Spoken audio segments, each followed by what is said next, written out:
नमस्कार, city post live के इस खास कार्यक्रम में आपका स्वागत है। मैं हूं श्रीकांत प्रत्युष। आप तो जानते ही हैं कि हमारा लोकतंत्र बड़ा ही खूबसूरत है और इसकी खूबसूरती, इसकी मजबूती के चार स्तंभ हैं: न्यायपालिका, कार्यपालिका, विधायिका और मीडिया। ये चार स्तंभ हैं। अगर ये मजबूत रहेंगे तो हमारा लोकतंत्र सुरक्षित और मजबूत रहेगा। लेकिन इन स्तंभों के अंदर जो खलबलाहट मची हुई है, जिस तरह से उनके अंदर आपस में टकराहट बढ़ी है, एक दूसरे के अधिकार क्षेत्र में जाकर हस्तक्षेप कर रहा है, उससे कई संदेह भी पैदा हो रहा है कि हमारे जो चार मजबूत स्तंभ हैं, आखिर ये इतने कमजोर कैसे हो गए, आपस में ही क्यों भिड़ गए हैं। लेकिन कभी कभी इनकी आपस की भिड़ंत से वो सच्चाई सामने आ जाती है जो अब तक जनता की नज़र से छिपी हुई होती है। और मुझे लगता है कि इन स्तंभों को संभालने वाले जो प्रभु हैं, उनके बीच जब टकराहट होती है तो कुछ ऐसी सच्चाई सामने आती है जो आपको हिला कर रख देगी।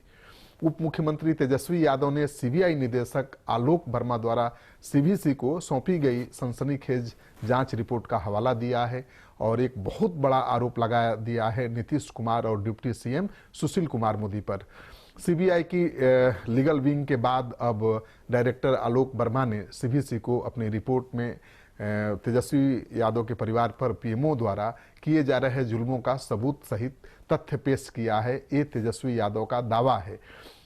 वो सवाल कर रहे हैं कि क्या अब ऐसे ही लोकतंत्र और सीबीआई और ईडी और आईटी जैसी संवैधानिक स्वायत्त संस्थाओं का मजाक बनाया जाएगा।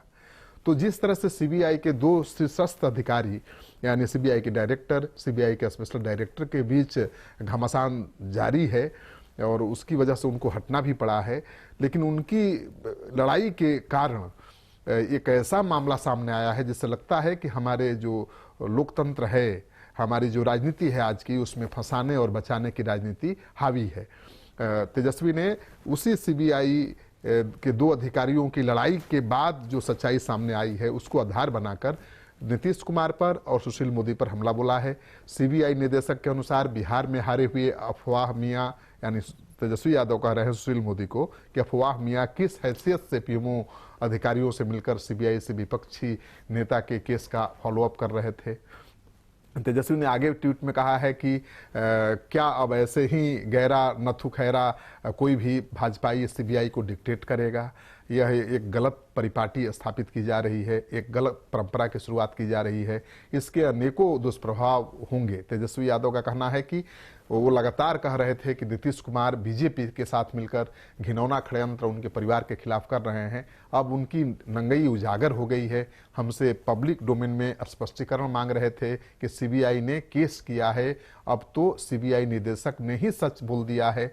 अब कुटिल कुमार क्या करेंगे, यानी नीतीश कुमार क्या करेंगे, उनको कुटिल कुमार कहते हैं तेजस्वी यादव। तेजस्वी यादव आगे लिखते हैं कि है शर्म क्या श्रीमान अनैतिक कुमार।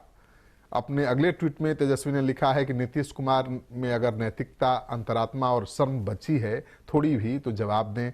बेशर्मी से सियासत मत करें, न करें। जनता की अदालत में आमने सामने लड़िए। आप विरोधियों को फंसाते हैं और गोद में बैठने वाले अपराधियों को बचाते हैं।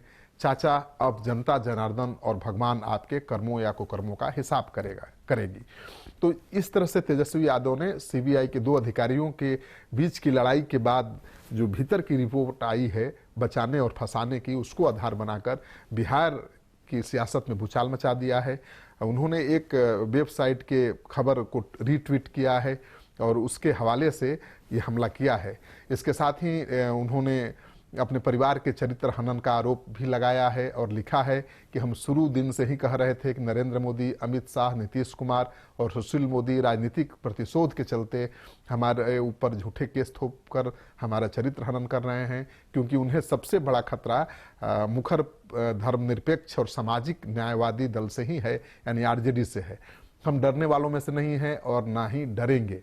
देखिए, दरअसल मामला ये है कि तेजस्वी यादव ने जिस खबर को ट्वीट किया है, रीट्वीट किया है, उसके अनुसार सीबीआई के डायरेक्टर आलोक वर्मा के सीवीसी के समक्ष रखे गए रिपोर्ट में कहा गया है कि किस तरह से सीबीआई में दूसरे नंबर के अधिकारी राकेश अस्थाना बिहार के उप मुख्यमंत्री के संपर्क में लगातार बने हुए थे। इसमें भी कहा गया है कि पीएमओ के एक अधिकारी के निर्देश पर आईआरसीटीसी घोटाले की जांच को निर्देशित किया जा रहा था। आलोक वर्मा के हवाले से कहा गया है कि आईआरसीटीसी के डायरेक्टर राकेश सक्सेना से मिलीभगत है और उनके द्वारा केस को कमजोर किए जाने का आरोप भी गलत है। तो इस तरह की जो खबर आई है सीबीआई के दो शीर्षस्थ अधिकारियों के आपसी झगड़े के बाद, उसको आधार बना रहे तेजस्वी, और वो ये साबित करने की कोशिश कर रहे हैं कि अभी जो देश की सत्ता पर बैठा हुआ प्रभु है वो फंसाने और बचाने की राजनीति कर रहा है। यानी अपने लोगों के बड़े से बड़े अपराध को एक छोटी भूल साबित करने पर तुला हुआ है और विरोधियों की एक छोटी सी भूल को बड़ा अपराध साबित कर रहा है। तो हमारे देश की राजनीति में जब तक ये परंपरा जारी रहेगी और झूठ को झूठ कहने वाले कम हो जाएंगे, यानी झूठ को झूठ कहने वाला कोई